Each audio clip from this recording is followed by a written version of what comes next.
My name is Kimberly Hudgins, and this is my critique on Article 23, From Transactional to Transformational Leadership for Jacksonville State University's Business Leadership course. There are two specific leadership styles addressed in Bernard Bass' article. The first style is transactional leadership. Transactional leadership is between the leader and the follower.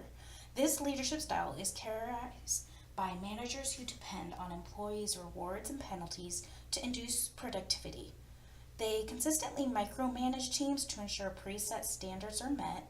They also have a tendency to avoid change and focus on keeping the organizational practices the same. They also routinely transfer job responsibilities to others while avoiding to make any substantial decisions. I've had the opportunity to work directly under a supervisor that illustrates all of Bernard Bass's observations of a transactional leader. After my experience with a transactional leader, I agree with Bass's theory that transactional leadership, though viewed as a modern-day form of leadership, is an ineffective leadership style, especially in regards to a manager's control over the availability of rewards and penalties.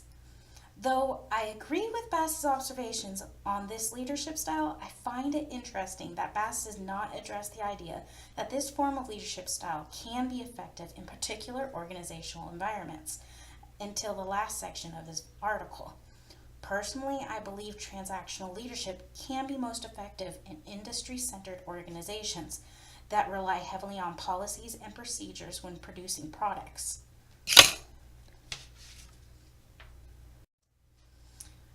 The second leadership style discussed by Bass is transformational leadership.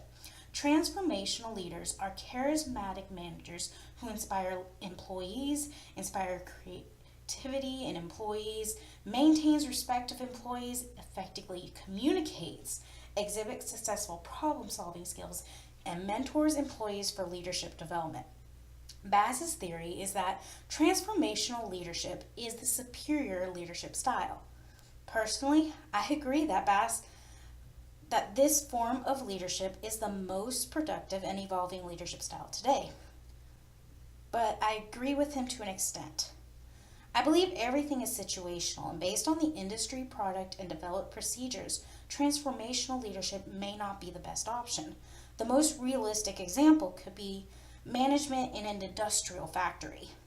There are already set policies and procedures put into place to keep productive standards high and maintain safety for employees. There's not much room for a transformational leader to maintain all the characteristics Bass discusses. On the flip side, a transformational leader will excel in technology industry, as we've seen with the company Apple and former CEO Steve Jobs. There is a time and a place for transformational leaders to thrive, and it's extremely important to have the correct work environment for this form of leadership style to be most effective. Now that we've looked at the characteristics of transactional and transformational leaders, let's take a look at how this leadership style actually would work in the work environment. Transactional leaders are leaders who are reactive or responsive to situations. They work within the established organizational culture. They solve problems by fitting their own experiences into known patterns rather than creativity looking at the situation. They also focus on the policies and procedures of the organization, the established step-by-step guidelines that are already in place. Now, transformative leaders are leadership who are proactive and work to change the organizational culture by implementing new ideas. They also utilizes experiences to solve problems, but in a way to show that the old pattern doesn't fit the situation. They also typically ask the questions, what do we need to change? Again, my personal critique on these two forms is that each can be productive leadership styles based on the work environment it's being utilized in. Since we've discussed how these leadership styles work, I'll now talk about what these leadership styles actually do in the workplace. There is no argument that transactional leaders minimize variation of the organization by continually following the established policies and procedures without question. And since they follow the step-by-step guidelines, products can be duplicated and sustained long term. They also expect their employees to meet a specific standard and typically achieve those standards through rewards and penalties. This form of leadership at delivering defined, predetermined results. Now, transformative leaders motivate and empower employees to achieve the company's objectives by appealing to higher ideas and moral values. They are able to encourage and inspire followers to transcend their own interests for those of the group while still producing the best effort. These leaders require minimal structure and are best at delivering innovation. Since transactional leaders motivate followers by appealing to their own self-interest with establishing a style of rewards and penalties, there's little impact on employees overall. I would agree with Bass that transformative leaders are able to positively impact employees the best. So how does transformative leaders impact their followers? They are able to improve productivity in many different ways, but most importantly, they encourage pride in their employees, are remarkably well at developing trust with supervisors and followers, and are especially adept to gaining respect at all levels of an organization. These leaders are also successful at maintaining a mentoring relationship to future company leaders. I believe that all of these leadership influences do impact employees in their work environments and create a positive and encouraging atmosphere that induces productivity and individual growth. Not only does a transformative leader impact and influence employees, they also have the ability to impact the organization. Bass discusses 4 central areas that a transformative leader can impact an organization. The first is the corporate image. A highly charismatic leader is able to create and project a transformative organization and appeal to current and future employees. It can present the image of a company that is also transformative and focused on future growth and success. This is an important draw for employee recruitment, appealing to future employees who apply for the organization. The image of a transformative organization also attracts other charismatic leaders. These leaders also influence the employee selection, promotion, and transfers of current and future employees. Companies can develop assessments of transformative character traits to assist the selection process.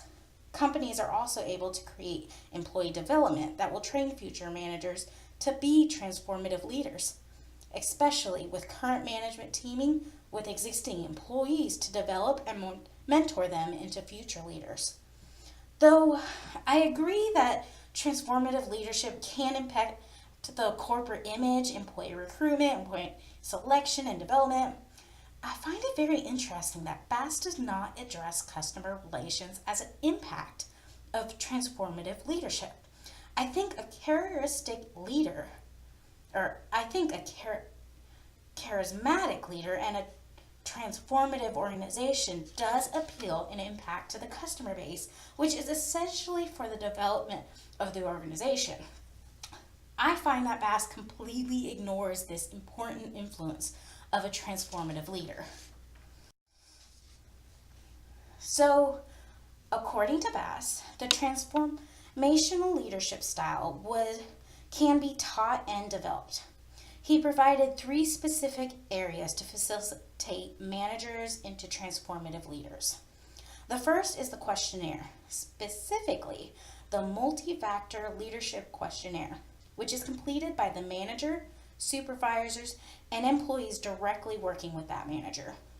This questionnaire provides the manager a picture of their leadership strengths and weaknesses, and specifically areas where continued development is most needed.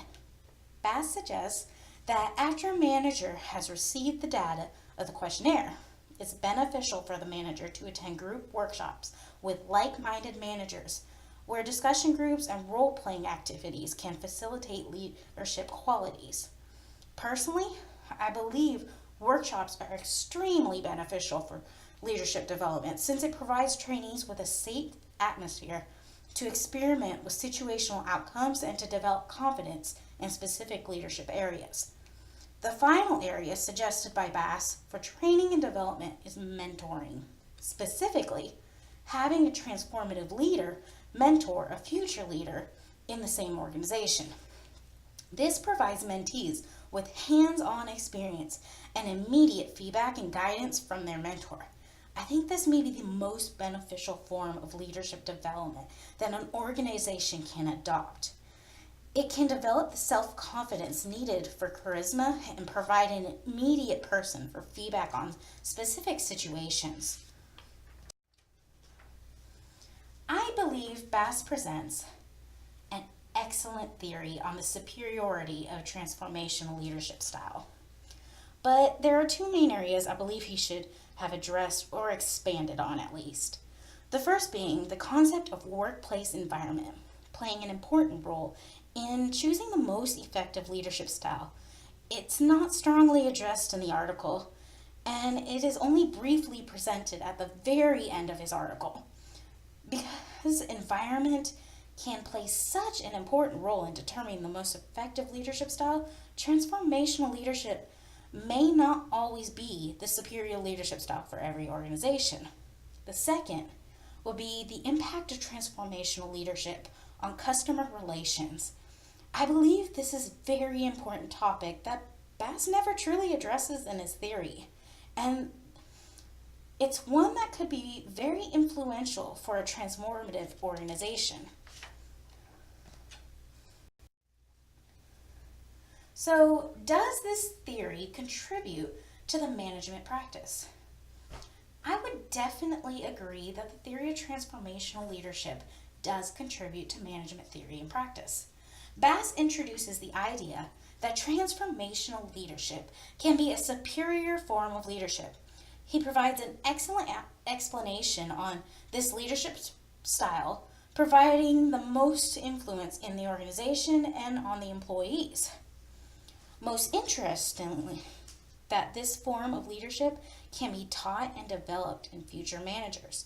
He strongly states that transactional leaders have the potential to develop into transformational leaders, and companies should provide the opportunities for that development. Thank you for taking your time to watch this presentation and critique on Bernard Bass's From Transactional to Transformational Leadership.